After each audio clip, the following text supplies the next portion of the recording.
Faut qu'on parle du couplet de la fouine sur le feat avec Caris, rien que la première phase déjà elle est super intéressante. Dragon à deux têtes, j'ai le 9 vu qu'il y a 2-7 dans le garage, y'a deux fers armés comme un gros fou. Quand il dit j'ai le 9 vu qu'il y a 2-7, il y a plusieurs sens de lecture.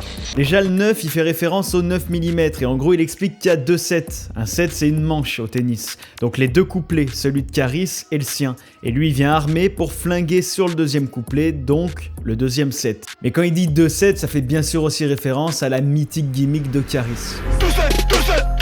Donc quand il dit il y a 2 sets, ça peut vouloir dire il y a Caris tout simplement. Donc j'ai le 9 vu qu'il y a Caris, en gros faut que j'arrive armé pour passer après un rappeur comme Caris. Et quand il dit j'ai le 9, ça peut d'ailleurs être aussi une autre référence sportive au football avec le numéro 9, le numéro du buteur. Mais en plus de plus 7, ça fait 9, donc en gros ils combattent à armes égales. Bon celle-là j'avoue elle est peut-être un peu tirée par les cheveux. Un peu plus tard dans le couplet, il lâche aussi ça. Du Bourget j'atterris à JFK, à l'air libre comme la cervelle à JFK.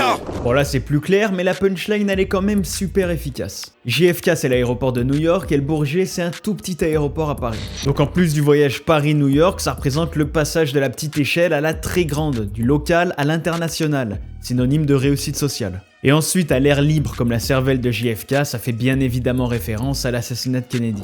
Par contre, la dernière phase de son couplet, j'avoue, j'ai pas compris. Des olives, du queue-cras comme Charlie et Lulu. Charlie et Lulu, c'était les animateurs du Hit Machine, mais alors le rapport avec les olives et le queue-cras, j'avoue que là, j'ai pas, si quelqu'un peut m'éclairer en commentaire.